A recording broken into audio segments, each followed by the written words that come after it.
What you just witnessed is the intro of a new and recent game created by Holy Owl, who goes by the name of Blood Mole.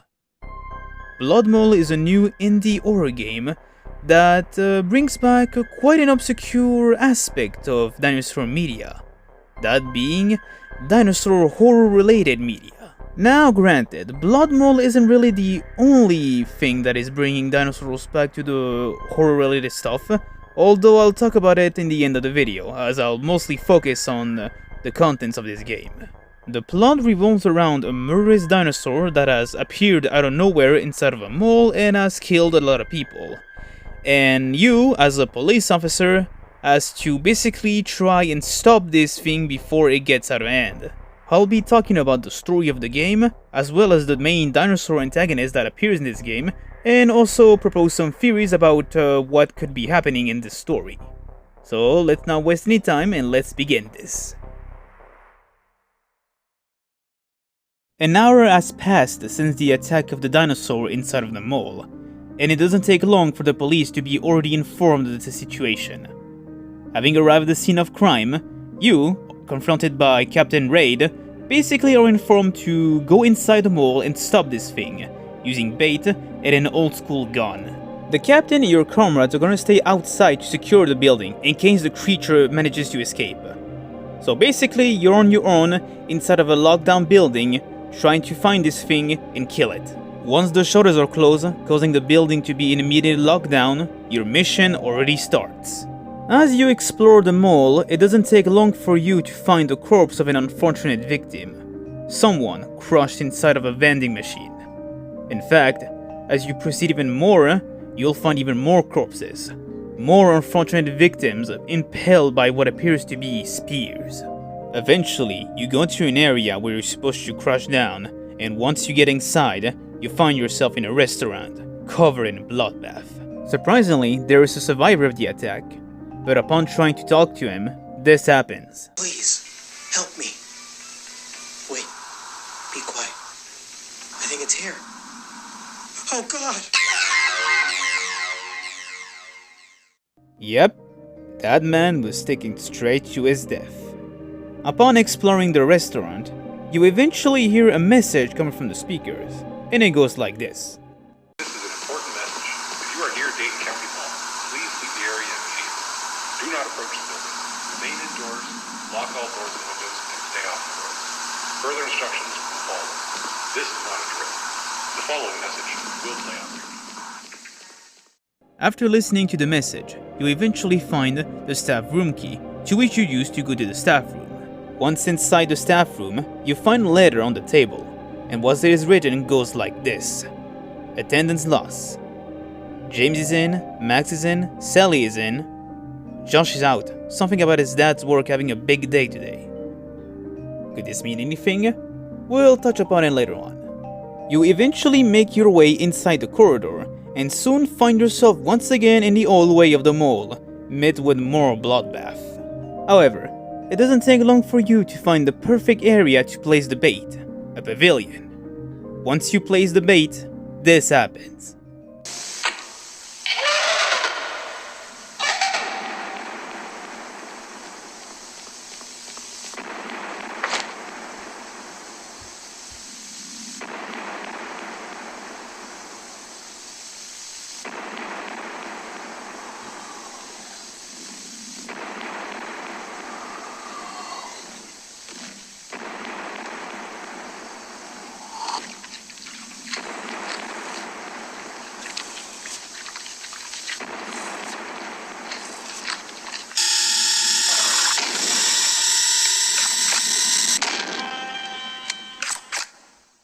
You finally encounter the beast that has slaughtered millions inside the mall. Right after that, your captain contacts you, and someone new seems to have joined the case. I'm Dr. Beatty, trying to help in any way I can. Doctor, there are these spears everywhere. There are people impaled on them. But what you've described sounds like a specimen from the Triassic period, 252 million years ago. A Venator, the spear hunter. I'm sorry. Spear hunter? That is exactly the reason it should not be here. It should never be here. It grows large keratin quills in layered sheaths in the throat and ejects them via muscle contraction. Sweet baby Jesus. Aim for its neck. It's vulnerable. And it might prevent the Venator from launching more spears. You heard the lady. So right off the bat, we know what kind of dinosaur we're dealing with and we know how to take care of it. You find another area where you can place another bait, and the process goes once again. You attract the dinosaur and you shoot it down twice so that it doesn't attack you, causing it to run away. You soon move upstairs, and aside from finding more carnage in there, you find something else, a newspaper, and what it talks about is pretty interesting. Yesterday's newspaper. Scientists at the Dayton Partisse Research Group are preparing for the next phase of their high-speed Partisse collision trials, slated for early Thursday morning. "We are entering uncharted territory," said Dr. Jack Weston, senior physicist on the project. "Under the right condition, the collisions could briefly create scenarios with the potential to fall time." When asked if the experiment was safe, Dr. Reeve simply replied, "We wouldn't be running if it wasn't." The rest of the newspaper is torn up. So it seems that we got some clues about what could be happening, but once again I'll be talking about it later on in the video. After that, you soon find yourself inside of a movie store, and aside from looking at some nice references there, I see you Jurassic Park, you find a note that gives you some useful information. Freaking Kyle is holding snacks in the ventilation shaft next to your store. Yesterday, Abby caught him crawling out of there with cherries dust all over him. Who does this? We hid the screwdriver he uses to get in there. If you need to find it, we've hidden it behind one of the store's arcade cabinets. After reading this information, you soon make your way to the arcade cabinet and then find a screwdriver that is indeed behind one of them. Thanks to this, you'll be able to make your way inside the ventilation shaft. So, right off the bat, you got a screwdriver, a gun, and some bait. Now all you need to do is find this dinosaur. Although now you're wondering where it could be.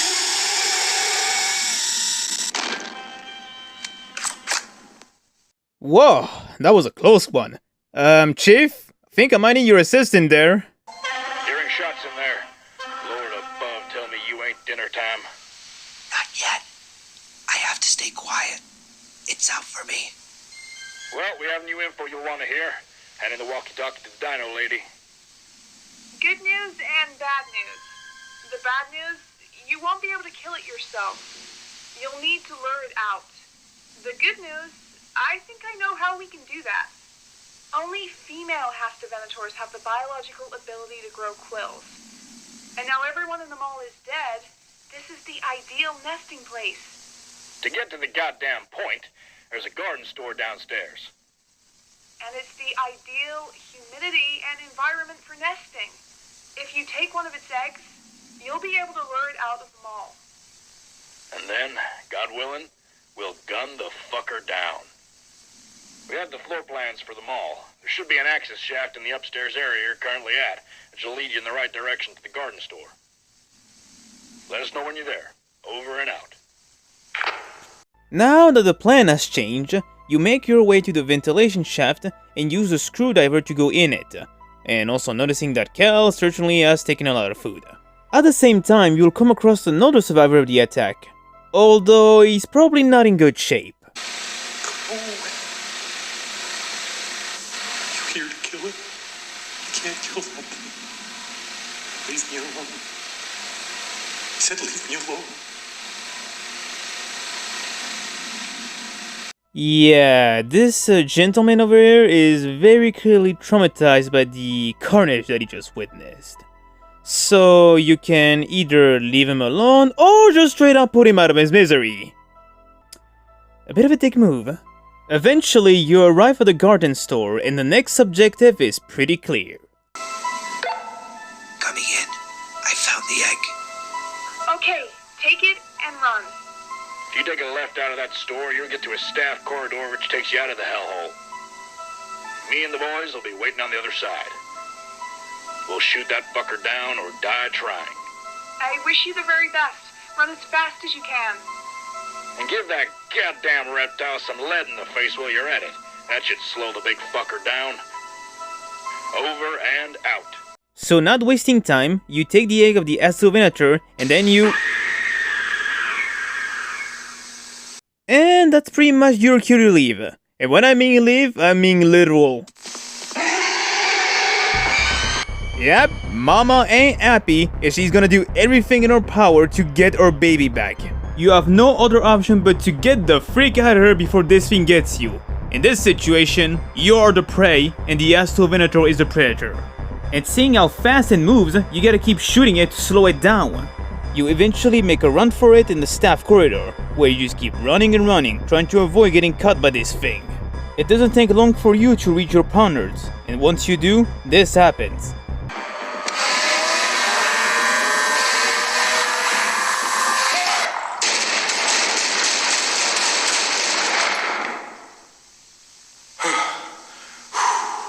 Oh, Jesus, Mother Mary. Well done, boys. We got him.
And that was the story of Blood Mole.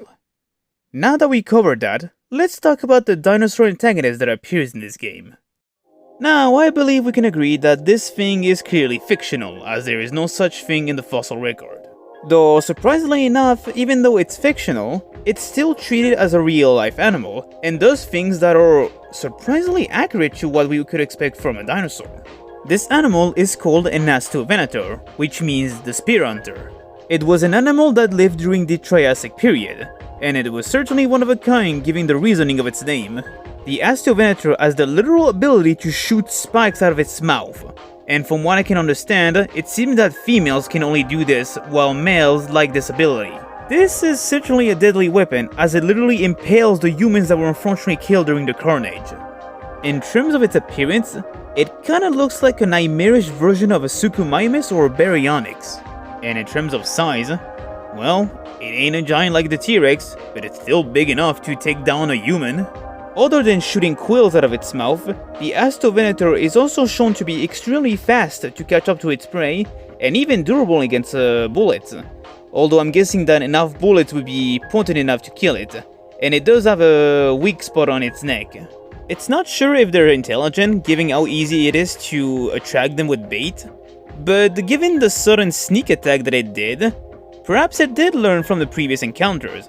And as a mother, well, it's a good one, given that the moment you take its egg, it proceeds to chase you down.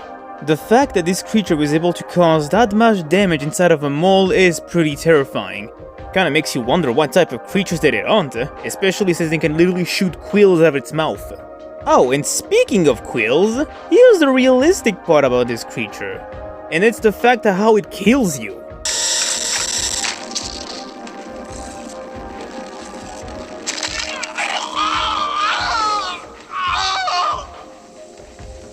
Yeah, this thing kills you by impaling you with its own quills. Now, you must be wondering, how is this realistic exactly? Well, I believe that the creator of this game may have taken some inspiration from nature itself. Have you guys ever heard of a shrike? No? Well, it's this thing.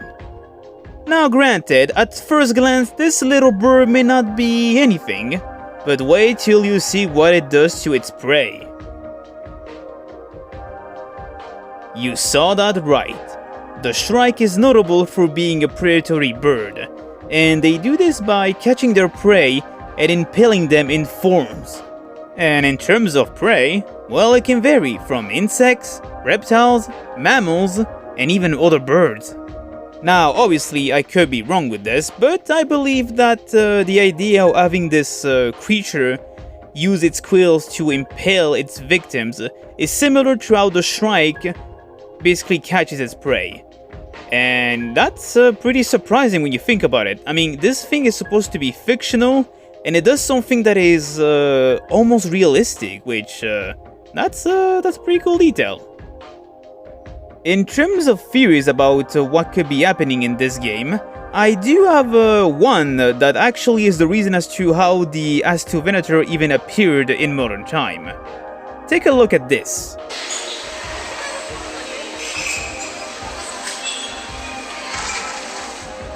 Did you catch that? Well, if you missed it, basically a green glow was seen right before the As2 Venator proceeds to attack everyone in the mall.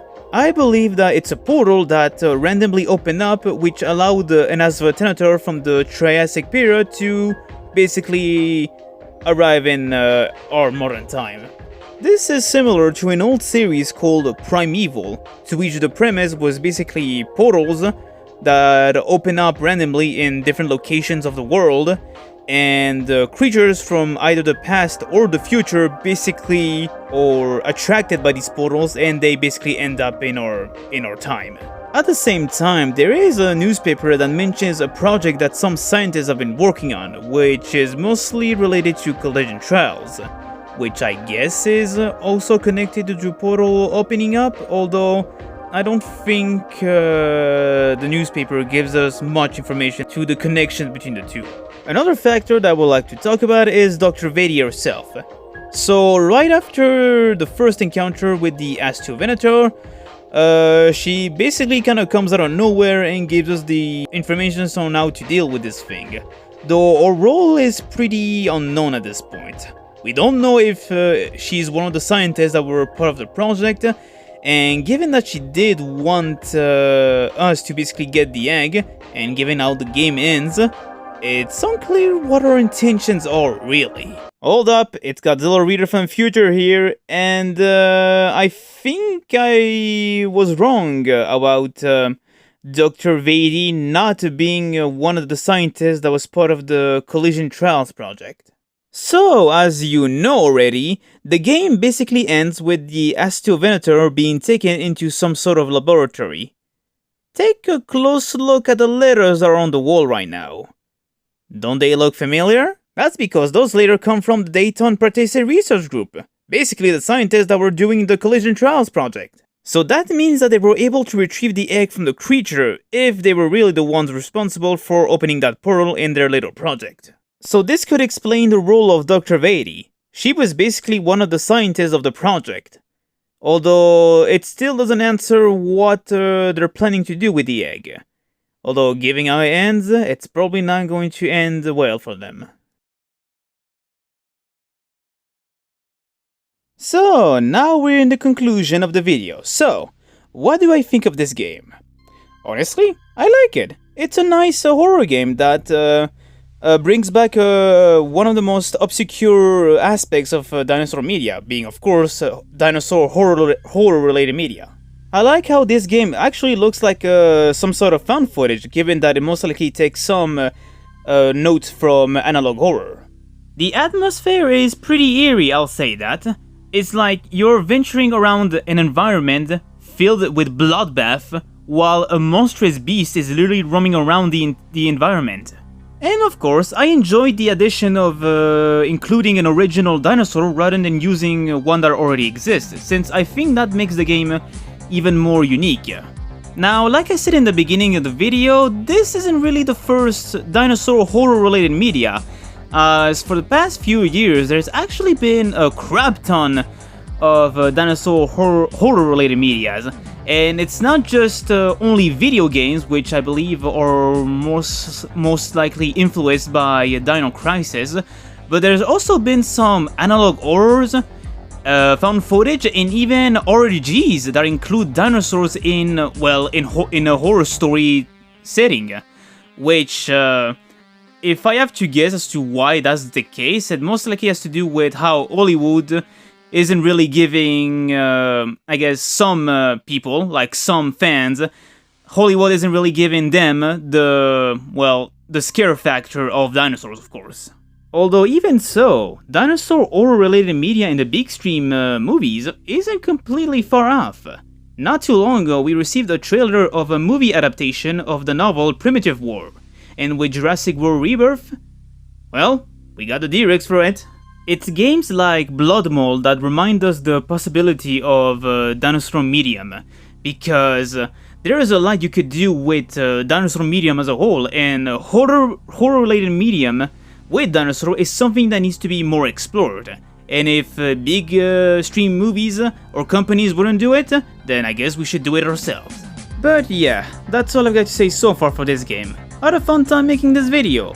And if you guys are interested by content like this, then don't hesitate to subscribe to my channel. And before ending this, I do want to give my stand on this debate. Do I think dinosaurs are scary with or without feathers? Well, given that I was chased down by a pelican when I was young, yeah, they're freaking terrifying with feathers. But yeah, that's all I've got to say. I'm the Godzilla Reader, and I'll see you guys in the next video. Bye bye!